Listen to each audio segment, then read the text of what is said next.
Welcome to my YouTube channel. ನಾವು ಗುರ್ಲಾಪುರದಿಂದ ಮತ್ತೆ ಊರಿಗೆ ವಾಪಸ್ ಜಯಶಂಪುರಕ್ಕೆ ಹೋಗ್ತಾ ಇದ್ವಿ. ಹೋಗುವಾಗ ಪ್ರತಿ ಸಲವೂ ನಮ್ಮ ಅತ್ತೆ ಏನಾದರೂ ಕಟ್ತಾರೆ, ಅಂದರೆ ಹಾಲು ಮೊಸರು ಮತ್ತು ಕೈಪೇಲಿ ಮತ್ತು ಪ್ರತಿ ಸಲ ಕಾಳು ಹಿಟ್ಟು ಈ ಥರ ಎಲ್ಲನ ಊರಿಂದನೇ ಕಟ್ಕೊಂಡು ಹೋಗಿರ್ತೀವಿ ಆದಷ್ಟು ನಾವು. ಈ ಸರಿ ಆಯಿತು, ಅಂದರೆ ಈಗ 2 ಸಲ ಬಂದಾಗ ಒಂದು ಸ್ವಲ್ಪ ಕಡಿಮೆ ಓದಿದ್ವಿ, ಯಾಕೆಂದರೆ ಹೋದ ಸಲ ಓದಿದ್ದು ಕಟ್ಟಿದ್ದೆಲ್ಲ ಜಾಸ್ತಿ ಇತ್ತಂತೇಳಿ ಹೋದ ಸಲ 2 ಸಲ ಕಟ್ಕೊಂಡು ಹೋಗಿದ್ದಿಲ್ಲ. ಸೊ ಈ ಸರಿ ಮತ್ತೆ ಜಾಸ್ತಿ ಏನೇನೋ ಭಾಳ ಕಟ್ಕೊಂಡು ಹೋದ್ವಿ. ಹೋಗುವಾಗ ಅದನ್ನೇ ನಮ್ಮ ಅತ್ತೆ ಎಲ್ಲ ಪ್ಯಾಕ್ ಮಾಡಿ ಕೊಡ್ತಾಯಿದ್ರು.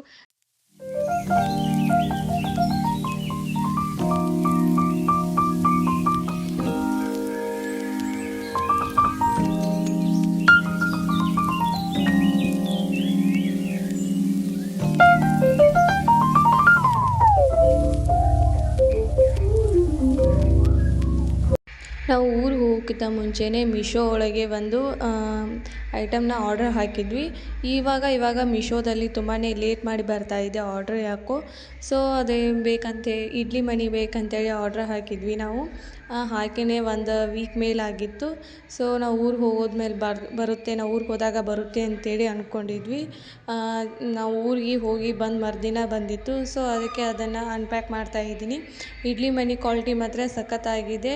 ಇದ್ರ ಪ್ರೈಸ್ ಬಂದುಬಿಟ್ಟು ತುಂಬಾ ಚೀಪಾಗಿ ಸಿಕ್ತು, ಅಂದರೆ ಸೇಲ್ ಇತ್ತು. ಸೊ ಆವಾಗ ಆರ್ಡ್ರ್ ಹಾಕಿದ್ದೆ, 380 ಏನೋ ಬಿದ್ದಿತ್ತು ಅನಿಸುತ್ತೆ. ಅದರದ್ದು ಲಿಂಕ್ ಬೇಕಾದರೂ ನಾನು ಹಾಕ್ತೀನಿ. ಸೊ ಮೀಶೋದಲ್ಲಿ ಹಾಕಿದ್ವಿ ನಾವು. ತುಂಬಾ ಚೆನ್ನಾಗಿತ್ತು ಇದು ಇಡ್ಲಿ ಮಣಿ, ಅಂದರೆ ಇಲ್ಲೇ ಎಲ್ಲೋ ತೊಗೋಬೇಕು ಅಂದ್ಕೊಂಡ್ವಿ, ಬಟ್ ತುಂಬಾ ಕಾಸ್ಟ್ಲಿ ಹೇಳ್ತಾಯಿದ್ರು. ಸೊ ಅದಕ್ಕೆ ನಾವು ಇರೋದು ಇಬ್ಬರಲ್ಲ, ಸೊ ಅದಕ್ಕೆ ಇರಲಿ ಅಂಥೇಳಿ ಒಂದು ಇಡ್ಲಿ ಮಣಿ ಆರ್ಡ್ರ್ ಹಾಕಿದ್ದೆ ಮೀಶೋದಲ್ಲಿ. ಇಡ್ಲಿ ಮಣಿ ಇದ್ದಿದ್ದಿಲ್ಲ, ಸೊ ಅದಕ್ಕೆ ಮೀಶೋದಲ್ಲಿ ಆರ್ಡ್ರ್ ಹಾಕಿದ್ದೆ. ತುಂಬಾ ಚೆನ್ನಾಗಿತ್ತು ಕ್ವಾಲಿಟಿ, ಮತ್ತು ಅದನ್ನು ಇಡ್ಲಿ ಮಣಿಯಾಗಿಯೂ ಯೂಸ್ ಮಾಡ್ಬೋದು, ಒಂದು ಸಾಂಬಾರು ಮತ್ತು ಪಲ್ಯ ಮಾಡುವಂಥ ಕಡಾವಂಗಿಯಾಗಿಯೂ ಯೂಸ್ ಮಾಡ್ಬೋದು. ತುಂಬಾ ಚೆನ್ನಾಗಿತ್ತು ಅದು. ಸೊ ಅದಕ್ಕೆ 2 in 1 ಆಗುತ್ತೆ ಅಂಥೇಳಿ, ಸೊ ಅದಕ್ಕೆ ಅದನ್ನ ಆರ್ಡ್ರ್ ಹಾಕಿದ್ದೆ. ಅಂದರೆ ಇದೇ ಥರ ಪ್ಯಾಟರ್ನ ನಾನು ಡಿಮಾರ್ಟಲ್ಲಿ ನೋಡಿದ್ದೆ. ಸೊ ನೆಕ್ಸ್ಟ್ ಟೈಮ್ ತೊಗೊಂಬರಕ್ಕೆ ಹೋದಾಗ ಅಲ್ಲಿ ಇದ್ದಿದ್ದಿಲ್ಲ. ಸೊ ಹಾಗೆ ಒಂದು ಸಲ ಇನ್ನು ಮೀಶೋ ಸ್ಕ್ರೋಲ್ ಮಾಡುವಾಗ ಇದು ಇಡ್ಲಿ ಮಣಿ ಸಿಕ್ತು, ಚಲೋ ಇದೆ ಅಂಥೇಳಿ ಇದನ್ನೇ ಆರ್ಡ್ರ್ ಹಾಕಿದೆ. ಈ ಕ್ವಾಲಿಟಿ ಹೇಗೆ ಬರುತ್ತೋ ಏನೋ ಅಂತ ಅಂದ್ಕೊಂಡಿದ್ದೆ, ಬಟ್ ಪರವಾಗಿಲ್ಲ, ಕ್ವಾಲಿಟಿ ಮಾತ್ರ ಮಸ್ತಾಗಿದೆ.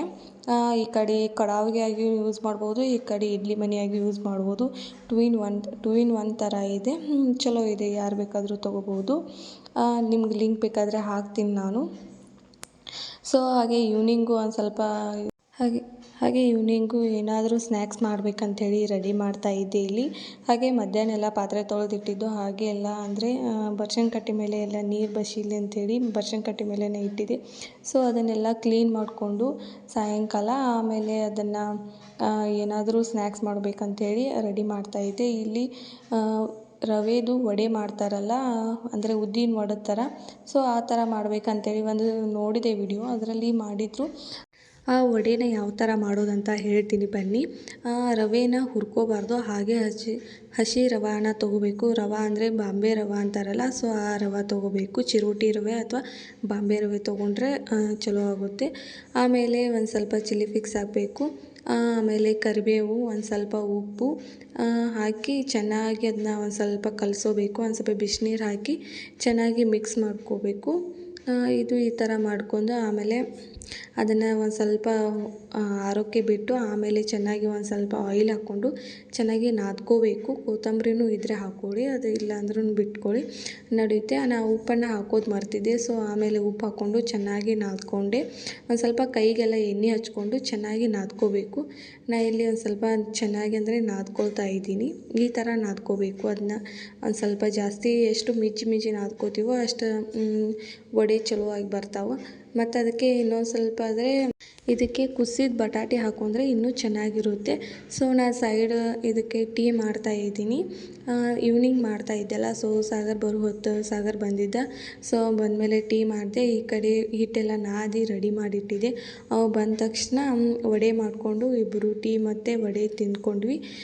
ಉದ್ದಿನ ವಡೆ ಯಾವ ಥರ ಮಾಡ್ತೀವಲ್ಲ, ಸೊ ಅದೇ ಥರ ಮಾಡಬೇಕು ಇವನ್ನ. ಅಲ್ಲಿ ನಾದಿ ತುಂಬ ಹೊತ್ತಾಯಿತು ಅದನ್ನು ಮತ್ತೆ ಒಂದು ಸಲ ವಡೆ ಮಾಡುವಾಗ ಮತ್ತೆ ಇನ್ನೊಂದು ಸಲ ಒಂದು ಸ್ವಲ್ಪ ಕೈಗೆ ಎಣ್ಣೆ ಹಾಕ್ಕೊಂಡು ಇನ್ನೂ ಒಂದು ಸಲ ಚೆನ್ನಾಗಿ ನಾದ್ಕೊಂಡೆ. ಆಮೇಲೆ ನಾದ್ಕೊಂಡು ಉದ್ದಿನ ವಡೆ ಯಾವ ಥರ ವಡೆ ಮಾಡ್ತೀವಲ್ಲ, ಸೊ ಅದೇ ಥರ ಒಂದು ಸ್ವಲ್ಪ ಗುಂಡು ಮಾಡಿ ಎಣ್ಣೆಯಲ್ಲಿ ಬಿಟ್ಕೋಬೇಕು. ನಾನು ಈ ಥರ ಮಾಡ್ಕೊಂಡಿದ್ದೀನಿ. ಅದು ರವೆ ಇರುತ್ತಲ್ಲ, ಸೊ ಚೆನ್ನಾಗಿಯೇ ಬರುತ್ತೆ ಉದ್ದಿನ ವಡೆ ಆಗಿ. ಈ ಥರ ಎಲ್ಲ ವಡೆಗಳನ್ನ ಮಾಡ್ಕೊಂಡೆ. ನಾನು ಇಲ್ಲಿ ಜಾಸ್ತಿ ಮಾಡ್ಕೊಳಕ್ಕೆ ಹೋಗಲಿಲ್ಲ.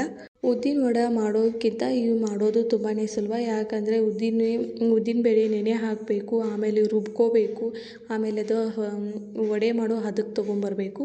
ಸೊ ಇದನ್ನು ಆ ಥರ ಏನು ಕಷ್ಟಪಡೋದೇನು ಬೇಕಾಗಿಲ್ಲ.